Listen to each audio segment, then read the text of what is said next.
نو ستا په خبره به څوک څنګه اعتماد وکړي؟ ته خو اول خپل استاز نه منې، ته خو اول د خپل استاز نه باغي، د خپل استاز بې ادبه. نو کوم سړی چې د خپل استاز نه باغي شي، بې ادبه شي، نو د هغه منونکي دا خبر تر قیامته نشي منلی. مفتی ندیم صاحب خدای ته بار بار مفتی منیر شاکر صاحب ته په ژوندم ویلو چې موږ سره کېنه چې دا خبره صفا شي، چې دواړه کینی په دلایلو باندې بحث وکړي، نو چې د چا خبره وزني فیصله به عوام وکړي. عمر تیر شو، دا خلک چې کوم دي هغه سره بحث ته نه کېږي. دی چیلنج نه ورکړ چې راځه موږ سره مناظره وکړه، هغه ولا بارها چیلنج ورکو، اوس هم هغه دا چیلنج قبلوي. د هغه په ریکارډ باندې دا چیلنج پروت دی. د دلایلو خبره ده، جنګ خو دې کسې نشته. د هغوی والد صاحب دریمه وه او په دغه کې د مفتي ندیم صاحب دغه کلیپ رالو چې په هغې باندې ډېر خلک ردونه چالو کو او د علماو بې قدري چالو که. ای سره بیا د مفتي منیر شاکر صاحب زوی هم راووتو. مفتي ندیم صاحب کومه خبره کړې ده 100% یې ټیک کړې ده، غلطه خبره یې کړې وي نو لکه انسان وي دا خبره غلطه ده. هغه خو یو حق خبرې طرف ته، حق لارې ته د راتلو دعوت ورکړی دی. سکنځلې خو ورته نه دي کړي، نه څه بد رد ویلي دي چې د هغې نه مطلب دا دی څوک داسې ایشو جوړه کړي، او باقي چې څوک ایشو جوړوي هغه به ستا د هرې خبرې نه ایشو جوړوي چې د چا تا سره نه لګي، نو د هغې سمه خبره به هم پای بده لګي او بده خو خود بده لګي، او چې د چا تا سره مینه او ستا هغه بده به ورته ښه ښکاري. حبک شی یعمی ویصم، نو محبت د انسان چې دی وي هغه انسان ړون کوڼ کي که نه.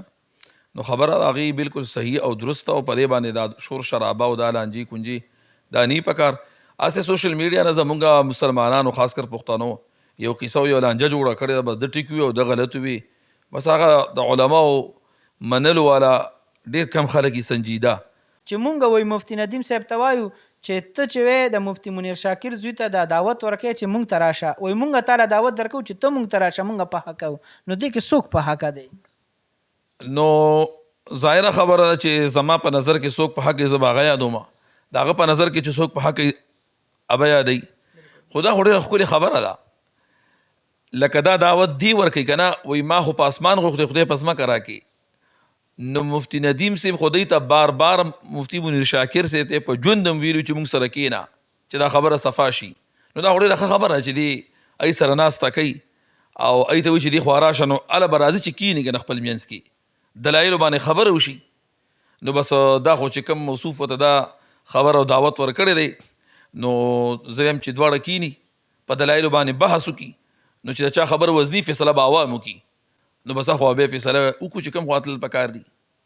دا خبره خو ډېره اسانه خبره ده که نه، خو لیکن راشئ تاسو ما سره په دې باندې مناظره او بحث وکړئ، نو خبره به واضحه شي.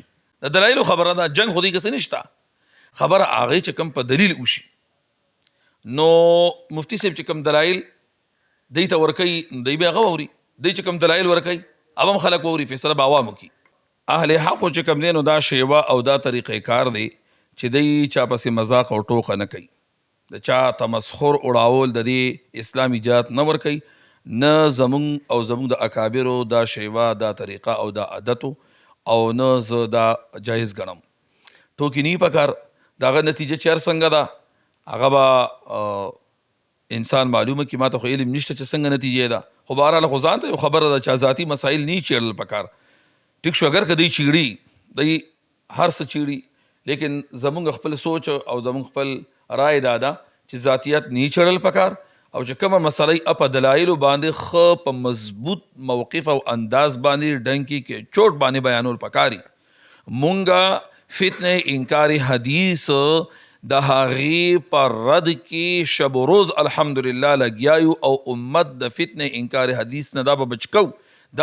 دا جهاد او دا محنت زمونږ اکابر هم کړی دی، زمونږ موجوده اکابر او علما هم کوي او مونږ به هم کوو، او انشاءالله تر قیامته به دا سلسله جاری وي.